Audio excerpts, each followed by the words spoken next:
really quick, which is that something that's on the horizon is that people are going to have to start paying for data. And we just heard maybe the argument that data is not so important. I'm not so certain of that, and it's definitely going to change if large fractions of, say, OpenAI's training data is found to be data that shouldn't be used. And so I don't think necessarily these people thinking about this when they get large amounts of money, but those large amounts of money might turn out to be useful if you suddenly have to start paying for your data. That's interesting. Okay, so can you dive into that a little more? Like, why do you? So, I mean, some people think, I've heard we've actually even on this space has talked about that. But what is your perhaps more in-depth view on that matter? Okay, well, it's based on a few assumptions. One, that there are legitimate sources of data such that the licenses permit this sort of use that is being made of these things, and then there's a huge question of maybe vast amounts, much faster amounts of data, like training on books that are in copyright, etc. And it seems likely to me that there's vast amounts of data that if we actually knew what being used, then those people would be very upset. And we're in the court case really only just last, which people people angry at me for using their data, or like maybe using their data. Discovery will maybe Discovery will shed light on something that's closely kept secret of OpenAI. And so data, which is data is feelings to a large degree and scale. Data very much, and so data all of a sudden becomes expensive in a way that we've never really thought about it as being expensive, because we just scour the web and soak it up and don't pay anyone for it. If suddenly So Dan, pay for it. Yeah. Dan definitely agreed on the issues there, right? And particularly with the image generation models too, right? Like Midjourney, stability, et cetera. So the question though is, I think the EU is making a clear stance that this is going to be very tough for Gen AI companies right there, in their jurisdictions. US, a little less clear, more ambiguous. But, we're seeing this in Web3 crypto, right? When jurisdictions like the US or certain people like Binance and Coinbase, they're all fleeing to other places, right? So, I mean, this is like Pandora's box out of a bottle. So, I mean, if this were to occur, wouldn't there be a world where someone in the world or some set of jurisdictions would be okay with the kinds of data being sold and being, quote, stolen or taken, scraped, and big companies would just move over there, right? I mean, wouldn't we predict that to happen? Yeah, I mean, it's very interesting, and I don't understand the politics of that, so I won't like make any wild guesses. But I will say that these large sums of money might be useful for these companies which are firmly in on U.S. soil at the moment. There might be an awkward time where they have to start paying for things. And also, I just I'll just say one more thing, which is like not to underestimate that some of these companies have individuals who are really incredible and maybe at the root of the engineering successes that they're seeing, right? So when I think about some of these acquisitions, you're getting like incredibly talented teams, it's hard to underestimate, because these things are still, how is Mosaic training without any human intervention? That's because some brilliant humans got it to be to that point, and that's not something that's widely understood yet. Widely enough to like be open sourced. Yeah, and it actually goes back to what Brian said. I know we got some hands, so I want to go to those, but because there's this kind of two narratives, that I keep hearing. One is like what Dan said, hey, you need these like brilliant people to do these things, and then Brian's positing. I think these are not mutually exclusive, by the way. It could be a sequencing, but Brian's like, hey, you don't need all these like really technical people. But the question is, what's the time horizon, right? Like, the 10x engineer, I think I think these fundraisers are showing they're even more valuable in this world than they are in the past. So, I mean, perhaps what Brian's referring to, I mean, based on the hundreds, I'm guessing what he's referring to is more of the time horizon, right? Maybe at some point we don't even need the 10x engineers, right? Because, I've used ChatGPT for coding endeavors. It's fine. It's great, actually. It's great for what it is, but it doesn't yet, if you want to do something serious, it doesn't yet replace great engineering talent, I find. So, anyone want to dive into that or that dichotomy? I know Josh. I got to just say, back that up. You're absolutely right. And anything I say, you got to preface with the idea that the human is always going to be much better when it comes to creativity, when it comes to doing phenomenal work. And if we stand on the shoulders of the giants, and that being AI in this case, we're going to be that much better. So we're never eliminating the exclusive and elite engineer. They're always going to be necessary. But we can all agree that many of the apps that we see and we use did not necessarily require incredible engineering. They just required somebody who knew how to code. And now that is being democratized and liberated in the hands of everybody. And that's the change. So those engineers are now liberated to go on to do better things and more things. So it's just a matter of the boats are rising up in the harbor for everybody. It's fascinating. I mean, we all predict, oh, the cost of engineers should go down, but I'm not sure. Yeah, I guess time will tell where we go from there. So Josh, let's go to you, and then we got some other hands. So, and welcome to some of the new folks on the stage. But yeah, Josh, what do you have? Yeah. Well, I just want to point out what seems to be, a very clear paradox here, and that is that, of course, there's a democratization of these skills and knowledge. And Brian, you're right. Folks who didn't know how to code can code now. The paradox lies in the fact that the AI agents will be able to do it better than the people who now have those skills. So they don't become employable versus the AI agent. And that's a paradox. So the time horizon matters. The question is, those folks who are replaced, do they go into the art of creating and using AI to create, their vision? Most of them no. Some of them yes, but most of them are going to be in a position where their job has been replaced. And so I don't know if it's going to be something along the lines of disclosure to the SEC about how much of your company is operated by AI, but it's likely something like that. And you'll be taxed heavier if more of your company is operated by AI to pay for the people who are now replaced. So the time horizon is very relevant, and these acquisition deals are very relevant as well. It's a paradox in motion, and it's really interesting. We're all here talking about it. Yeah, makes sense. Cool. So strangely, what's going on? And also, like, a question I have to ask is, I mean, we're talking about inflection. I mean, who here's used inflection one, right? Like, do we feel? I mean, they have these graphs about how it's better than GPT-3.5. They released it not too long ago.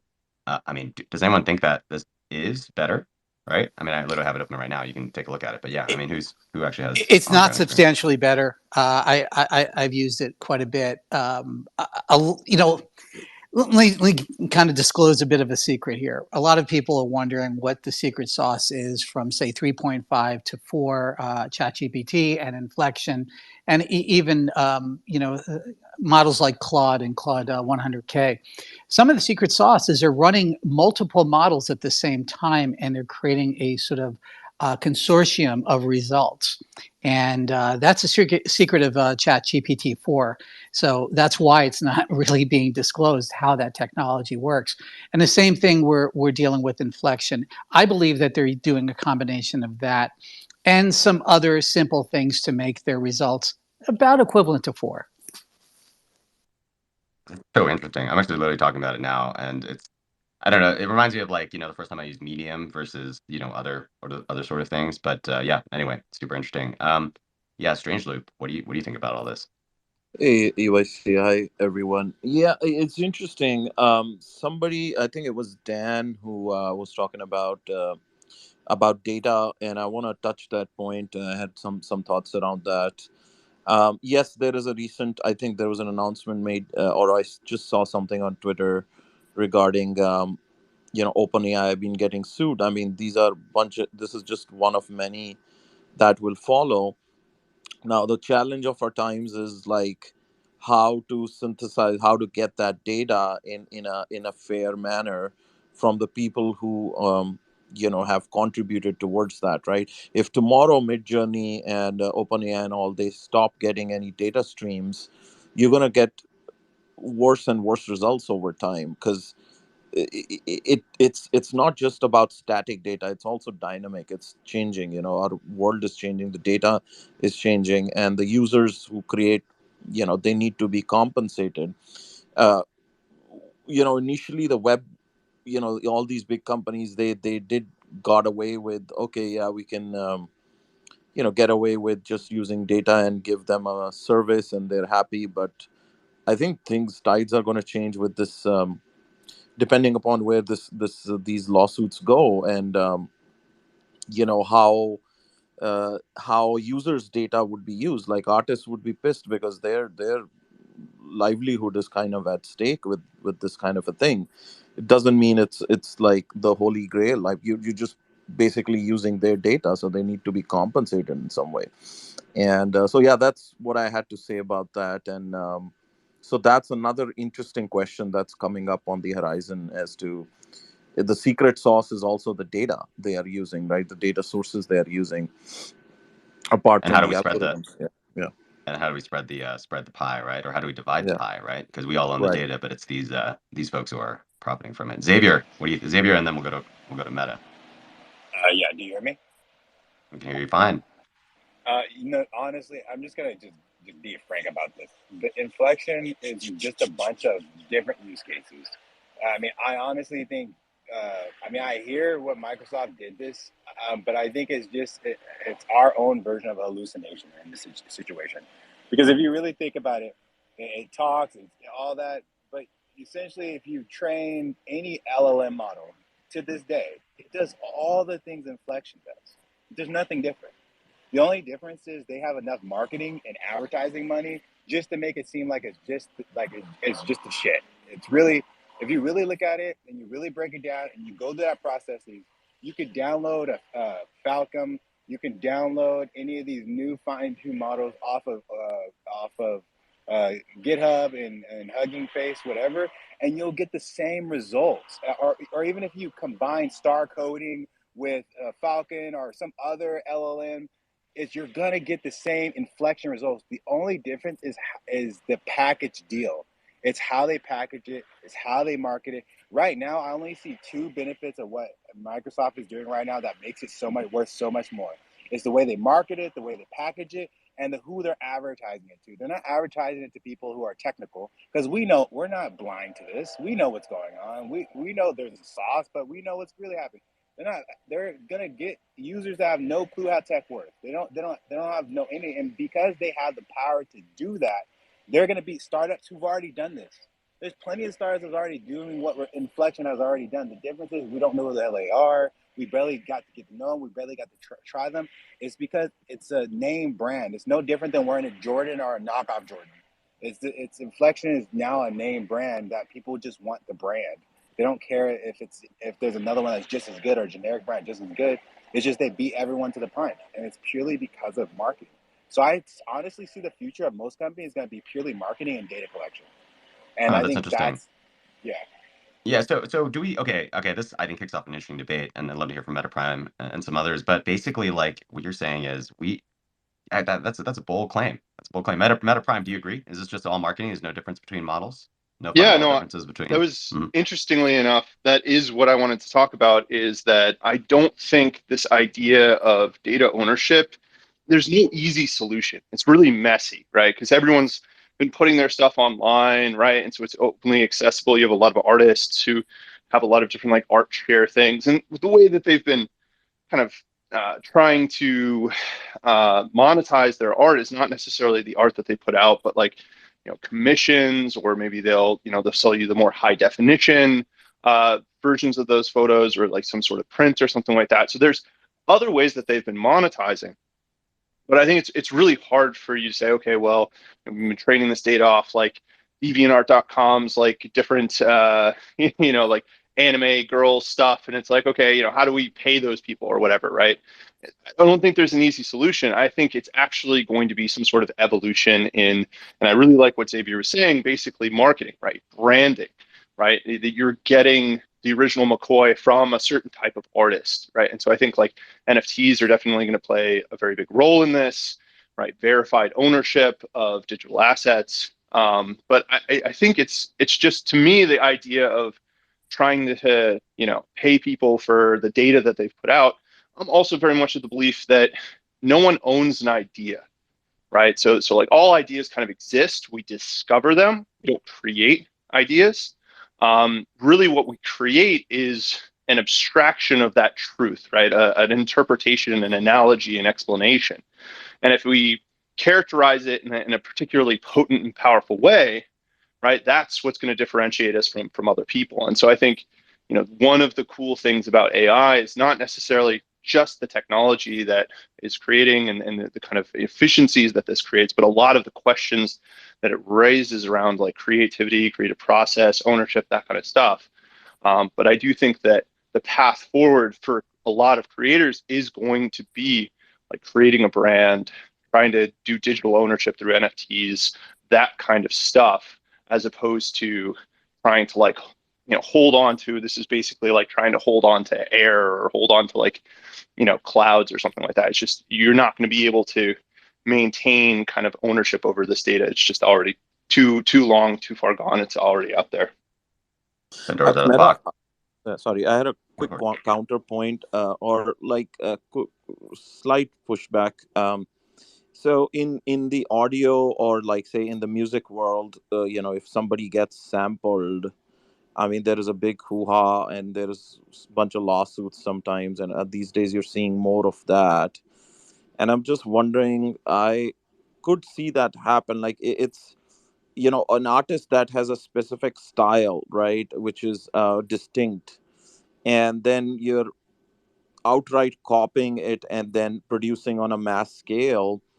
I think some artists still feel they're not fully sold out on the NFT, um, NFT train at the moment. I mean, they still feel, traditional way of art, how they propagate that, but it's like it's blatantly like just copying from them. So just telling them that, hey, just hold on, you can't hold on to your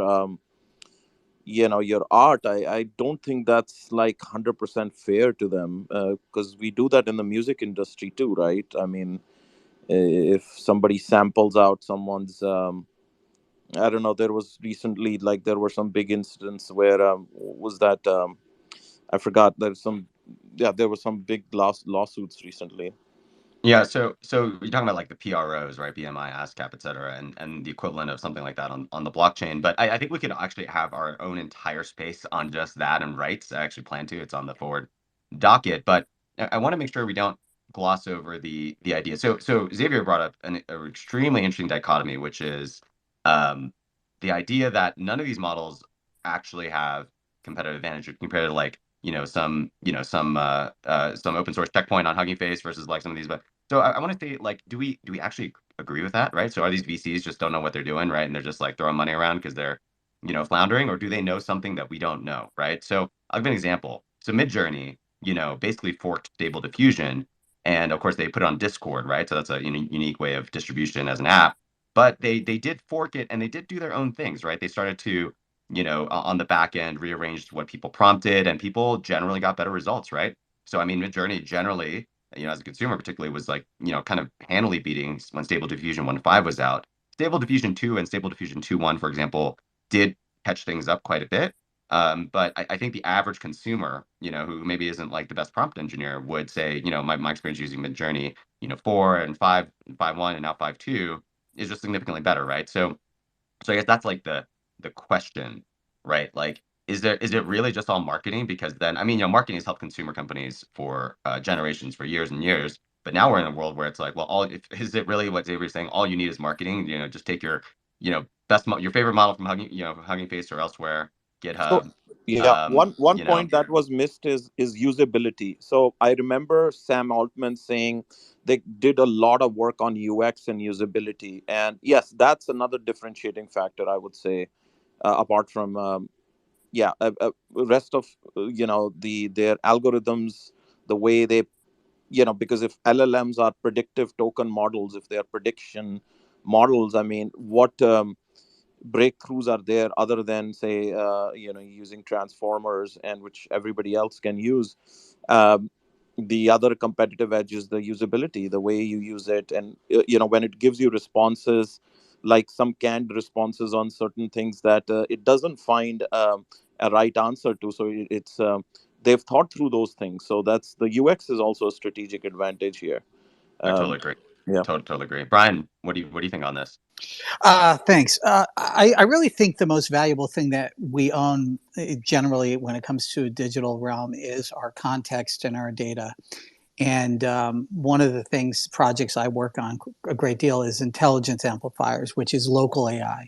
And this is the slurping up of all of your context, all of your information, all of your emails on a local encrypted environment. And being able to sell that, if you desire, in little chunks, is where your power, your individual value will once again arise.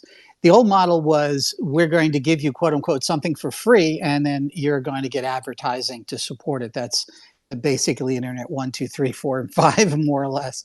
I believe the new model is that as you see the value of your context rising, and your ability to sell it in probably very likely a blockchain, Bitcoin type of environment, advertisers will pay you directly, or companies will pay you directly for your information. So we're bypassing the middle party. And it also bypasses another problem, and that is how to get all of this information if you're a AI company without being locked out. Well, you can find individuals that you want to take some of their context, again, under contract and very constrained, and have access to it. So you're now 100% in control of who gets access to your data, how you put that data out there, and what you earn from it. And if you kind of play this out, it's worth hundreds and thousands of dollars throughout your life. What is happening is a dismediation. So model building is always going to be there. So that's one aspect. The other aspect is, there are a lot of lawsuits that took place in the 1950s to the 1980s on public directories, the yellow pages and white page directory. There was a lot of lawsuits that took place, and even Supreme Court findings on what is a derivative work when there is a directory of information. And one could argue that a lot of the information that's being slurped up is not very much proprietary. It's directory information, and it's very easily being accessed, legally, with a legal context. But, derivative art, this is another aspect of it. That also has a lot of Supreme Court findings. And that comes down to, what is a derivative? How do we judge by that? Now, we're going to live through this in the Supreme Court. They're going to look at what Midjourney and other, visual models has taken, and say, how much of that is unique? How much of that is enough to require somebody to pay rights on it? I think that's going to be a very difficult prospect, because I would argue that almost all the music we listen to today is derivative. You can go back to a root music Totally. that it Yeah. derives from. Yeah, actually, and like the interesting thing is, you say, oh, like, I want a Taylor Swift song, right? Does Taylor Swift get all of those Gen AI Taylor Swift song? Should Taylor Swift get it all? Or like, how much does Beethoven, quote estate? I know it doesn't exist. How much do they have? How much does Mozart? How much did Chopin, right? Like, how it's like impossible to disentangle these, right? The whole shoulders of giant thing. And it does beg the question. I do think blockchain does play a big role. Like I said, I feel like an entire space on this. And we definitely tease it now because it's so important. And some of the coolest conversations I've had with AI folks is on this concept. Um, Before we dive further, though, I do have to say, and by the way, I do want to go to the folks who haven't spoken. Also, Sphinx, Naga, and some others. Naga, welcome. But before we go to you all to opine, want to mention there's a purple button on the right. So audience members, please do comment. We've got a team on the back end looking at them. If we like your comments, we'll bring you up. Also, Mario's company, IVC, incubates and accelerates AI and Web3 companies. So partners with VCs and funds, with companies for equity, zero cash. If interested, DM Mario and his team. So there's also Shark Tank style pitches. We're going to do them more in the AI space. I did one in the crypto space yesterday. It was really fascinating. Crypto Roundtable yesterday was a lot of fun. So if you're interested, also send a message, and don't forget to subscribe. So Sphinx, Naga, I mean, you guys haven't jumped in yet. What do you guys have for us on this on these interesting developments? Well, I wrote Suleiman, but the space has been glitching for me a bit. There are periods of absolute silence. So, but what I do really, I am really fascinated with is the intersection of blockchain and AI, and it's something I've written about. But because I'm trying to hear everything, but I don't want to speak out of step, so I'm gonna just keep listening for a bit. Yeah, Space, we can bring you down and up. I haven't heard the glitches. If anyone else has, I mean, let me know or send a thumbs up or something if you've had those issues. But yeah, Naga, what's going on? What's going on your side? Wow, I just have to say that this is so fascinating that this conversation is talking about this right now. Because I've been listening to a lot of spaces explicitly talking about the problems between connecting like blockchain, open sourcing AI, and making sure that it's like monetizable to a certain degree. Lots of ideas like going around about what is it called? Royalties after the fact. Um, I think it's very fascinating. I think I have lots of ideas about how the market might be able to monetize that in a good faith way, because I'm really nervous that a lot of negative influences might take advantage of open source creators and their work and basically ripping them off, using them in their programming without their knowledge. And how do you prove it? How do you legally make sure that that work is that AI creation can be rooted back to you? And I think blockchain is going to be a huge factor in like a legal context of linking your work somewhere and making sure that it's sourceable to you. All right, you know what? I feel like we're just going to shift gears to that. We will have other future spaces on this specifically, but I mean, there's just an overwhelming desire to talk about this data and how blockchain can be a solution. I also, by the way, do want to hear people say the other side. So do prep up for that because I feel like we got a lot of fans who do think that this is a good solution. But AGI, maybe do you want to tell us how this can help help things, Yes. the intersection of data and blockchain? Yeah. So last year we communicated with BT, which is a Grammy-nominated trance pioneer and a Web3 founder, and he's an artist and he's a musician, and he suggested that we use TF-IDF, which is to create a unique vector for every artist. So every artist, all of the music of that artist, we will capture kind of its style. And then we will be able, with the blockchain, to do kind of the rewarding for according to if we use the work of that artist. So he was suggesting to use TF-IDF plus the blockchain. So I think it will be a good basis as a start I think it's fascinating. Who else wants to jump in? to make attribution. Yeah, definitely. Any other folks? I know Meta, you had some thoughts on this specifically. Sounds like Xavier does as well. Either of you guys can jump in. Yeah, if you don't mind if I jump in real quick. I was going to say that's exactly what we actually, one of the things, again, we were working on in our company is just ethical approaches, definitely when it comes to blockchains. And for the last year, actually, we've been diving into the thought of that. Because again, the original structure Web3, it was a cute concept. It just wasn't practical. But now, what they're called NFTs. I think they call them like tokens now. But essentially, everyone having their own or ordinals, right? Just you're right, exactly. I mean, it depends on exactly digital safe words, artifacts. right? Safe words. Exactly, digital artifacts. Well, but I think honestly, if the investors or the VCs who may have not did good in 2023 because of this 2022, I think because of this investment, I think is going to reap the benefits now because of AI. Because I think the only way I think AI is going to, because again, it's so everyone can have one.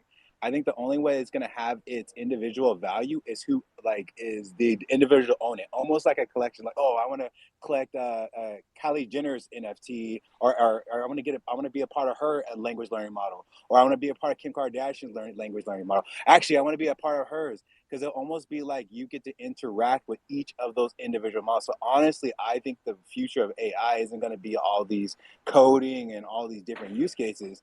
I honestly think people's personalities will be the brand of these future AIs. And we're already seeing it. Again, we spoke in the last space about, again, a lot of people didn't like it, but we have to take the use case of the OnlyFans, how she used it to make $5 million a month. Don't you think it's going to be due time where somebody just turns her picture into an NFT and that's officially hers forever and no one else can use that? And now she could just market her AI as hers, and now everyone wants to speak to her. Same thing Kim Kardashian can do. Imagine being able to speak to Morgan Freeman tomorrow morning. Hey, Morgan, how you doing? or even Snoop Dogg. What's going on, Snoop Dogg? What's good, Snoop Dogg? What's going on, baby? You know, that I honestly think is a future use of AI You and know, a future of that NFTs. is so fascinating. I mean, celebrities have had a checkered history with investing. I mean, some of them have been great. Ashton Kutcher's, is sort of one example, um, but others have had issues, right? Investing into hypey things without a lot of return. But what you're saying is if attention is what matters, right? If marketing is all that matters, then why not have Kardashian, LLM, right? I think your hypothesis, your thesis, right? What do others think about this? Maybe Meta and Strangely, I know Dan, I mean, Yeah, whoever wants to I jump had a in. quick response to. So that's a good way to go, like in terms of like personalization, and we can get there not by cloud services, but yeah, high compute on single devices. So that would be good if we can run LLMs on our existing devices. Now, talking about blockchain, like anybody can take a screenshot of the image and then sell it on some other platform.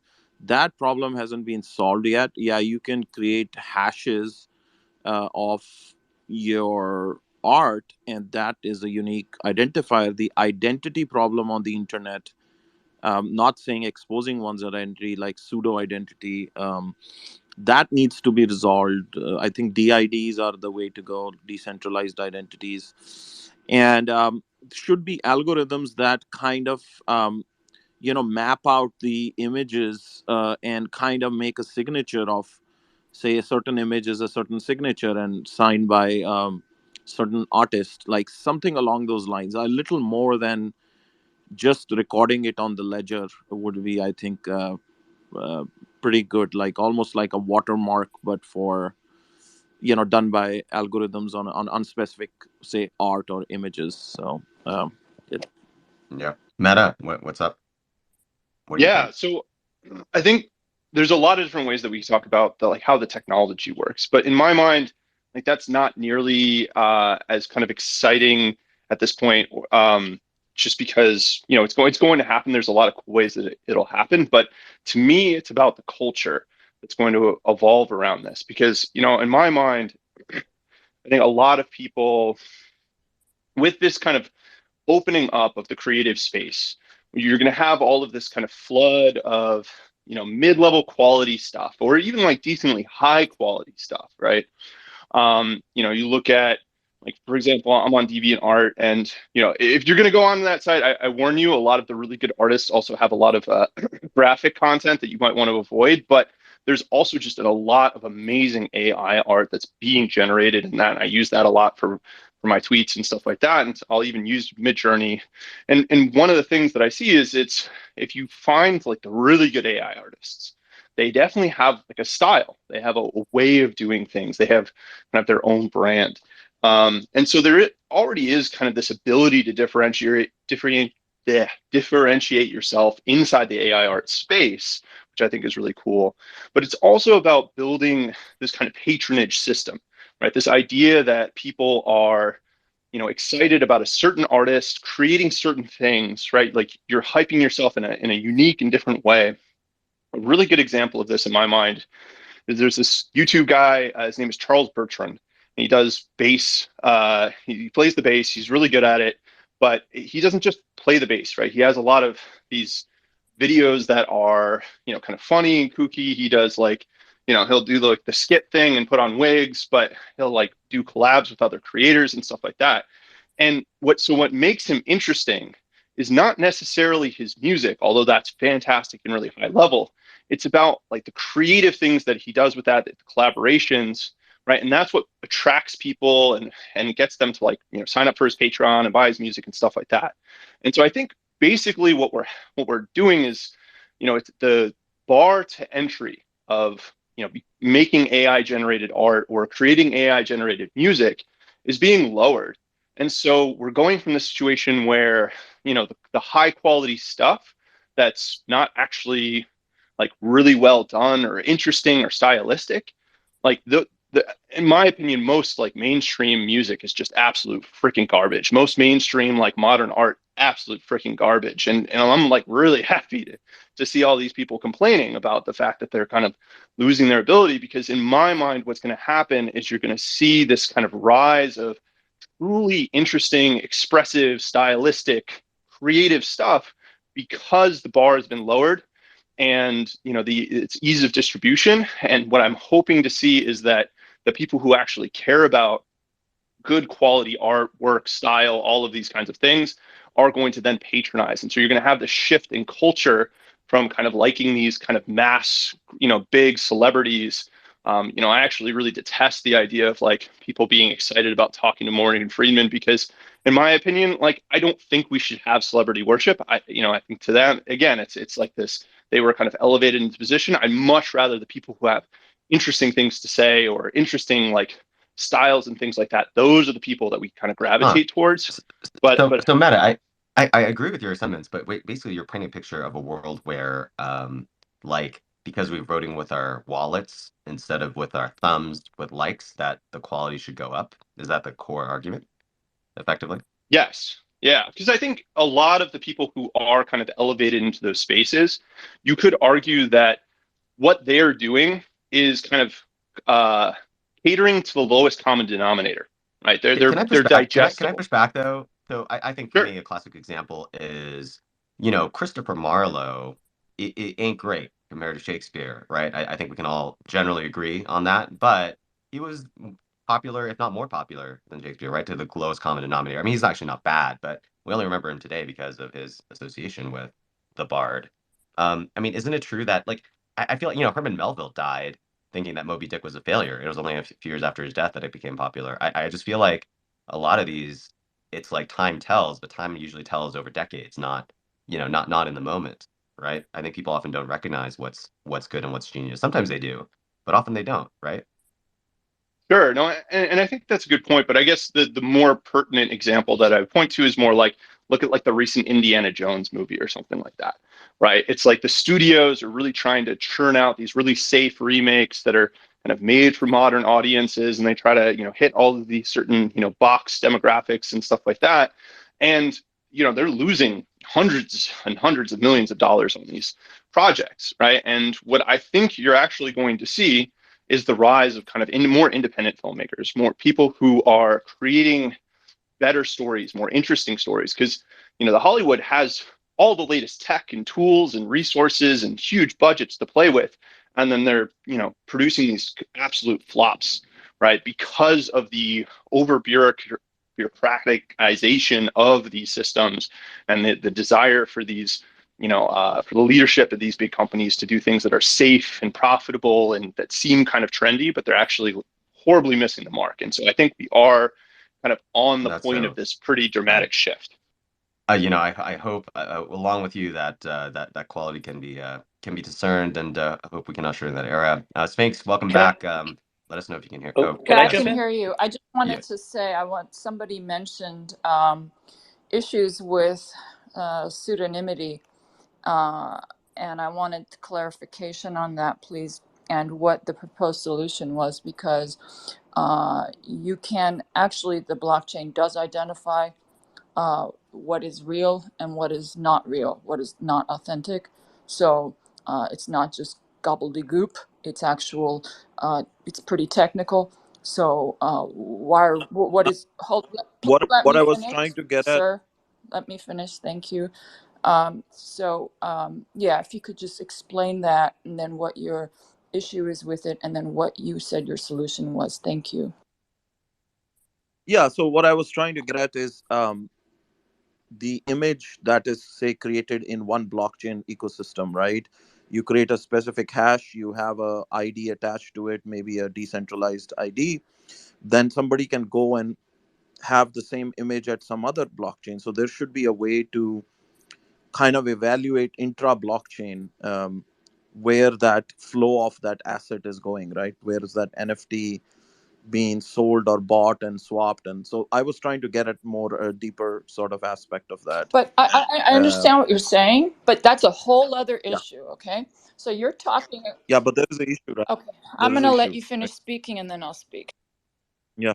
So the second part I was mentioning is the way you can even further make it more solidified or maybe make it more robust is having some sort of algorithms that do a signature on an image, because if image is a bunch of pixels, the way the pattern in an image is, somehow that could be turned into a unique signature, is what I was just trying to kind of just get that idea out. But so those were the 2 points. So that's why I'm saying, like, it's not 100% on a blockchain. Yes, you can trace the provenance, but then there are ways to circumvent that, is what I was trying to get at. Quickly, since I've given a little bit of time, like Actually, I would Meta's. like to comment if that's okay. Okay, go Thank ahead. Go you. ahead. Go ahead. Sorry. Yeah, you're actually Yes. quite mistaken on the first point that you made. Um, you're talking about inter-blockchain provenance. There's no such thing at the moment. First of all, blockchain is very new. Okay, the way we identify something as being authentic is if it is the authentic piece within that blockchain. If I create something and somebody goes and creates, and this has been done, okay, there are lawsuits, pending lawsuits. If somebody goes and recreates that or calls it a derivative somehow, but I think it's basically a recreation. Let's just say it is a recreation, and puts it, and mine is on Ethereum and they put it on Solana. Guess what? That is not stealing my identity. That's not pretending to be me. However, I may have a case against them. So what you're talking about, it does not highlight the weakness of pseudonymity.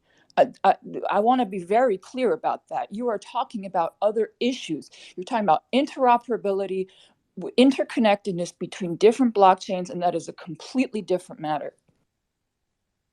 Yeah, but it is relevant, right? I mean, I'm in this space too. I've interviewed a bunch of folks in the industry, and this is definitely an issue. It's We relevant. It's a can't whole. just say, It's relevant, but it's a completely different issue than identity. Than identity, and putting a thing on it, like whatever you said, like a watermark on it.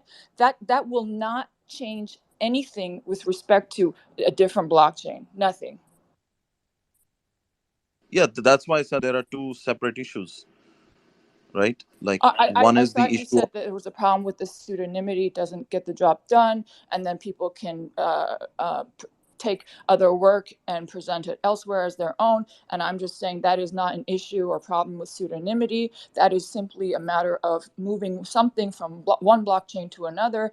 And the person who originally did that on the original blockchain probably has a case. But because blockchain is still relatively new, there haven't been enough precedents and cases right now in the courts for us to say, well, look at case this. That's all.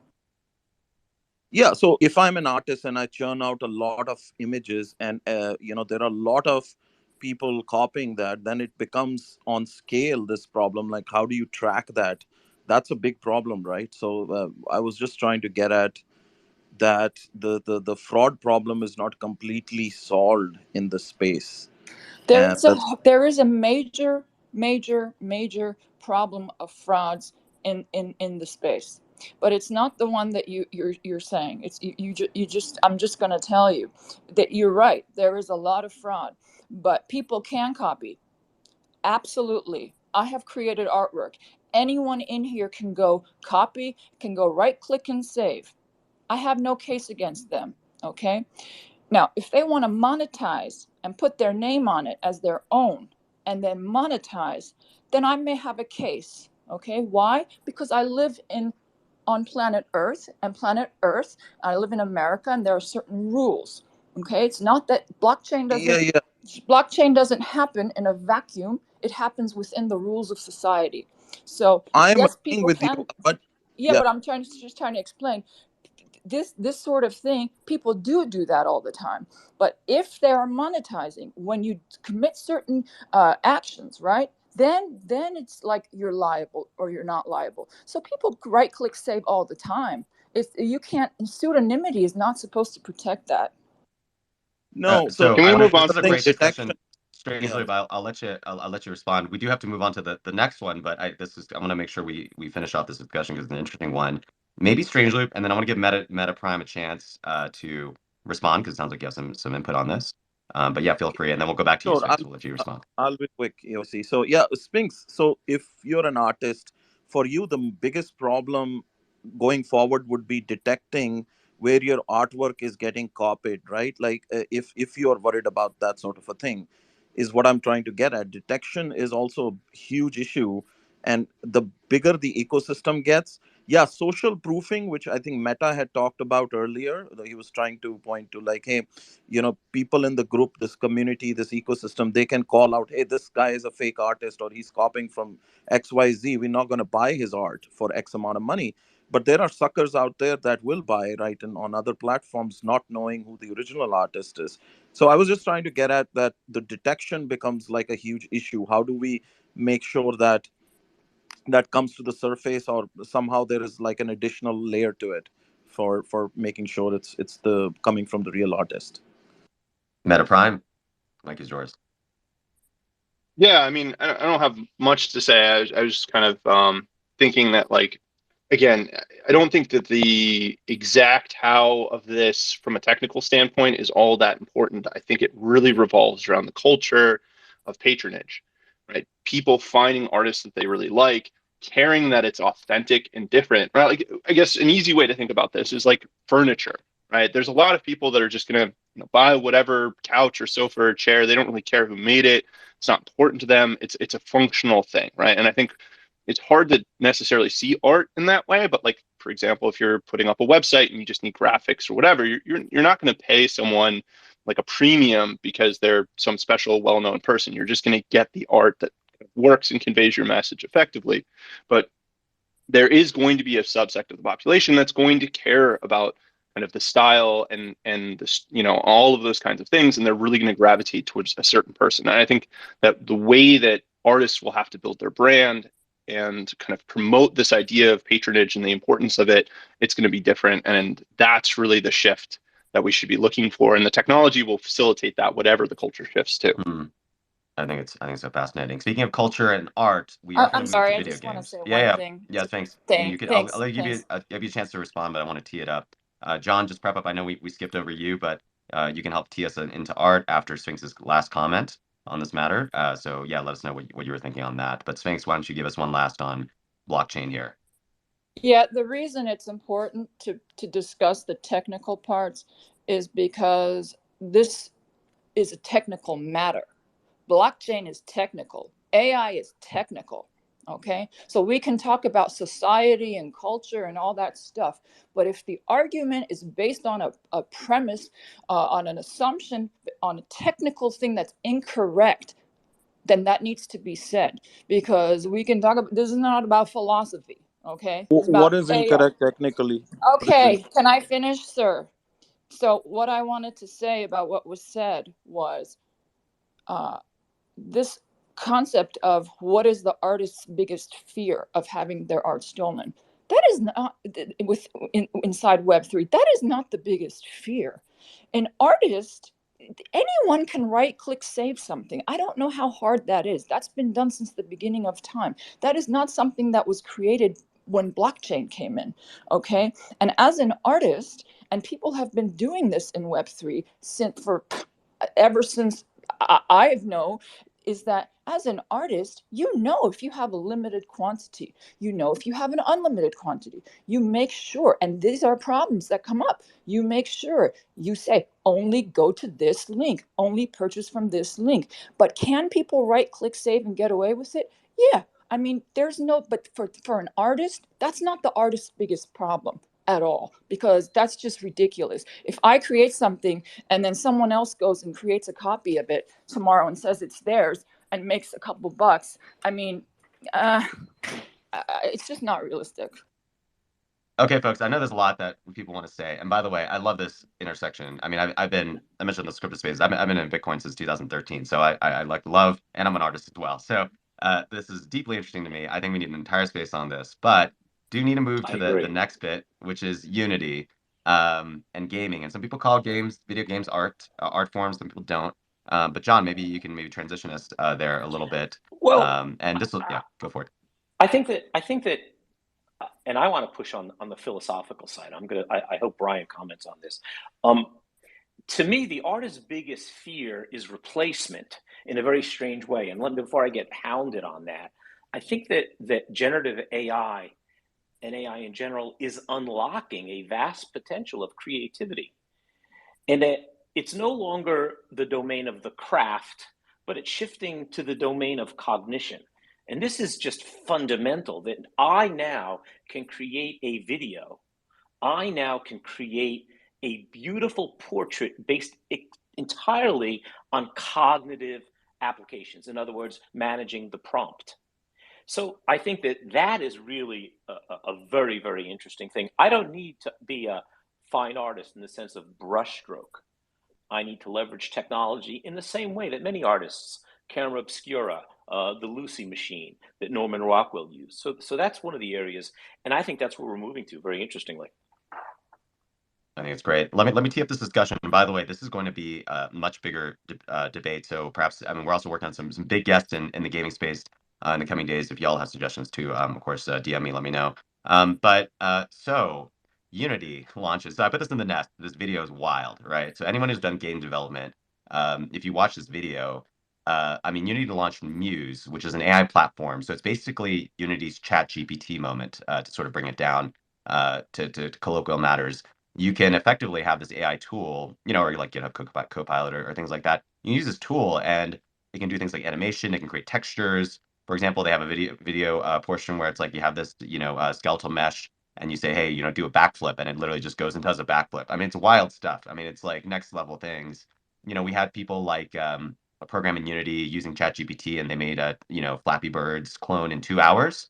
Now this AI stuff is built into Unity. Unity has been a company for years that has focused on data, right? It, you know, data has been the biggest thing, even more than its competitor, Epic Games' Unreal Engine. Data has been a big part of Unity forever. And John Riccitiello, very famous longtime CEO now of Unity, he's been in the gaming industry a while, has been focused on this for quite some time. You know, he was part of EA before, which is behind The Sims.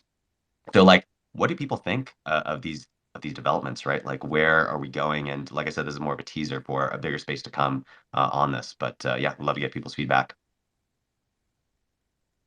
Maybe Brian, I see some thoughts from you. So what do you think about this?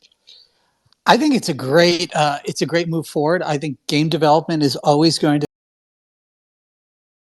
find the least resistant path for rapid deployment.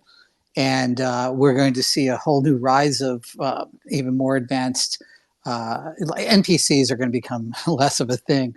Let's put it that way. I'm working with some groups that are trying to not only use AI for development, but use AI actively in the game. We can get a llama model now down to 4 gigabytes. And whether it's a cloud-based game or whether it's a local, you know, executed game, 4 gigabytes is a very small footprint to give every NPC cognition and recognition within the game. It is a tremendous shift. Low hanging fruit, right, Brian? I mean, imagine just like The Sims with, you know, each NPC enabled by an LLM, right? Like it's going to redefine what a quote NPC is, right? I mean, we're all going to be NPCs, right? This entire Twitter space we are. probably be we are NPCs. It's going to be mind blowing. The early games I've been seeing is just amazing, absolutely amazing. Yeah, that's so interesting. I mean, do you feel like any of these games are going to be good? I mean, it's hard to make great game design, right? Despite however many powerful tools we are. Like, I mean, what are your thoughts on that? I think we're going to see really enjoyable and usable games. I think we're going to reconceive what games are. I mean, every 3 to 5 years, we're seeing sort of magnitude changes within a video game environment. And it usually comes to faster and higher resolution. Now I believe it's going to be becoming much more deeper and richer experiences. And if the game itself is in fact an AI, right? Let's conceive of this. And it's an AI on 2 levels. It's a textual AI that's building the landscape, let's call it the scene in real time based upon where you've already come through the game. You're literally at that point in an endless game. Maybe there is some master mode that is built in to take over at some point, but other times it just might be an endless journey. That's one side. The other side is using generative and diffusion type AI like a Midjourney to constantly create new scenes, to create new environments. So those versions of your game may become yours uniquely. And get this, you might want to share it. Very much like what happened in the Minecraft world, where people just really built and created and shared. You can start doing that with inside of video games. So the things that your unique adventures could be shared to others and maybe monetized. So it's a very interesting time. Yeah, we're gonna have to start wrapping soon. I know we just got into this, but let's hear a few more. So, Chiptos, welcome to the stage. Hey, I think thank you, we'll go thank to you. Strangely first, and then we'll go to you, Chip. Or I mean, Chiptos, if you're ready, go for it. Yeah. No, you can go the other guy first. What do you think? Okay, I had Strangely, a what do you quick think? point. Yeah, I agree with Brian. I mean, gaming is interesting, and you have the graphics, you have the GPUs to power that, and having some conversational sort of smartness in there that will be interesting, make it more interesting. I think I'm not sure, Brian, were you hitting on the blockchain aspect too? But I had few comments regarding that. The only problem I see in the space with the blockchain related assets is inter-game assets. Like if you have a metaverse, or like you have like say gaming companies, they want to contain all their assets within their games, like these studios. So if they start interacting with each other, like say Blizzard interacts with Activision, EA Sports, then you can see this whole new world open up for like inter-game assets, and like the whole economy kind of opens up. But might be a time before we see that, because game studios, they spend 3 years and plus millions of dollars on a game, and they want to get their returns. So I'm not sure how that will work, and that is kind of exciting to see. A- But AGI Naga, sounds like you have perspectives on that interoperable game Yeah, well, assets. this is very interesting. This is extremely interesting. So this is a ChatGPT moment, and I want to say that we will use that, and we will also deploy. You have play to earn on the blockchain. You have play to earn games. It's very interesting. But what I'm working on, it's agents that are learning to play to earn. So we will deploy AGI agents that will play in that kind of game and generate kind of NFTs when they reach a reward or some kind of score and so on. So you will be able to play yourself and to play with also with AGI agents in those games that will be and the environment of those games will also be evolving according to the kind of player that you are. So if you reach some kind of level in the game, the environment will adapt to where you are in terms of skills and so on. So that means that it will always be some kind of new things and so on. So the possibility is enormous, and it's amazing. Yeah, and Chiptos, I'll go to you, and then we'll go to the rest of the hands. But like the thing about this interoperable thing is that, I mean, I am also not convinced that it's going to be true. Maybe there's a token that will be interoperable, that could happen. Like for example, can you imagine if EA made EA Chain and everyone built on top of that, right? So you could sell your sword from World of Warcraft or whatever, interoperably go into some EA game and then buy some soccer ball, whatever, some soccer skin. I mean, maybe it works better in things like Fortnite where it's all cosmetic anyway. Though you could argue that, the Ariana Grande Fortnite skin like is brighter and shinier, so it's easier to see. So it does convey some advantages in the game itself. But lots of questions, right? So, Chip Test, what do you have for us on this? And then we'll go to the rest of the hands. Yeah, absolutely. In terms of like play to earn, I'm not really entirely convinced. I think at the root of it, it's going to be what is going to create the best user experience for the gamer. And like you say, is that going to be some sort of domestic chain where the World of Warcraft auction house is now a blockchain, and I can trade it across all of Blizzard's stuff, and I can track that with my Blizzard account. I think something like that's realistic. I think something like an Epic blockchain is also realistic, where everything is in house, because if they let these assets in the wild, I think they're leaving a lot of revenue on the table.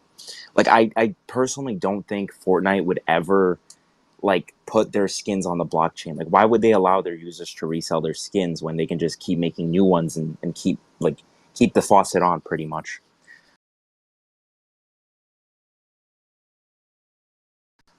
That's kind of my Yeah, and thought on that. Tim Sweeney doesn't seem to be the biggest a crypto fan, by the way, too, right? So there's always that, and he has his crusades, for better or worse. Yeah. All right, we're gonna have to start wrapping soon. Really interesting stuff. But maybe we'll go Xavier Naga Meta, I know GP just joined, but we're just wrapping a really great conversation on gaming. But yeah, why don't you guys go for it? Xavier, what do you have for us? Yeah, NVIDIA, the trillion-dollar GPU industry, as we already know, and every company from OpenAI, Microsoft, Meta, all use NVIDIA. Or if I'm saying that right, sorry. But when they did a launch, they demonstrated an actual gaming environment from a spatial, VR or VR virtual reality, that they had the NPC interact with the user. But see, this is the catch. It has the same mission, but it interacts with every gamer and says something different. In the games right now, when you go up to a NPC, it'll say, "Oh, I have a journey for you. You gotta go get some coins. You go get some coins, bring it back to me. I'll give you this treasure chest." So in this situation, well, now everyone gets his own individual user experience based on your interaction with that NPC.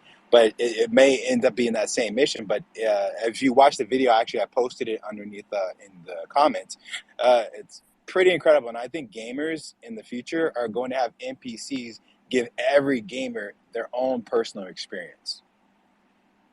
Yeah, just to add on that real quick, like I think the first place we're gonna see it is in like machine learning boss battles, like where the game is gonna get harder based on like how your play style is, and this is gonna make like almost like the perfect experience for like how I play the game, and then the boss or the game is just gonna it's gonna get harder based on how I play, not just like some linear path.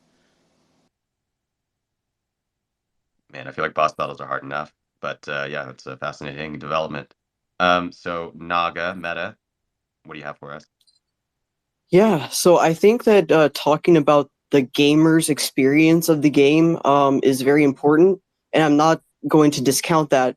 But I think this what EYC posted in the Nest, the biggest thing that I'm seeing from that is from the engineer's perspective, from the person making the game.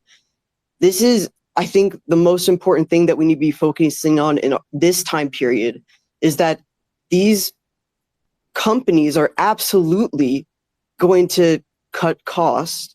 That is just a function of our current system, how companies work. We know that's going to happen, and that means fewer jobs.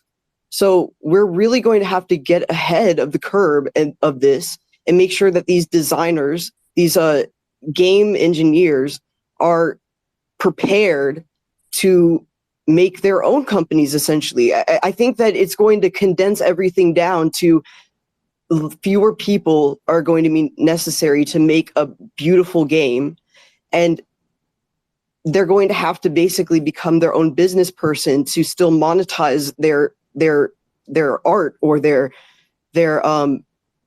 engineering, because there are not going to be positions in the bigger firms. Naga, I mean, I made both animated films and CG games, and the games are so much harder for a lot of reasons that we don't have time to dive into right now. So I'm so glad you said that. Ample room for another space. Meta, and then I think GP, you're going to take us home. And if you guys don't mind keeping it quick, we do have to wrap. So Meta, what do you have for Yep. us? I'll be really quick. But so for example, there's this game that came out or that's being developed. I think it's called like Project Loki or something like that. It's from a bunch of developers who used to work on League of Legends, right? And I'm kind of bringing this up in response to the idea that, oh, why would companies create like block,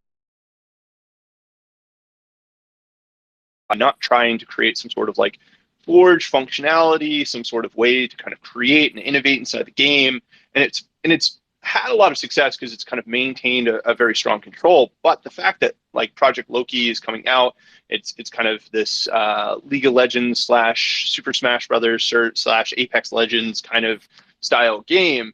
To me, that looks like kind of the next evolution. And so I guess the thing that I would say against that idea of like, well, companies aren't going to do this because it's not profitable, in my mind, well, if you stagnate your innovation, you might be able to kind of keep that profitability train going, but at some point you will be out evolved. That's super great. I think GP, you came late, but last but not least, you're going to take us home today. So what do you think about all of this that's happening? Yeah, I'm gonna actually, because I've got context. I just put the hand up for a quick pause for the late show. Had a run over on a meeting, EYC, so pause for that.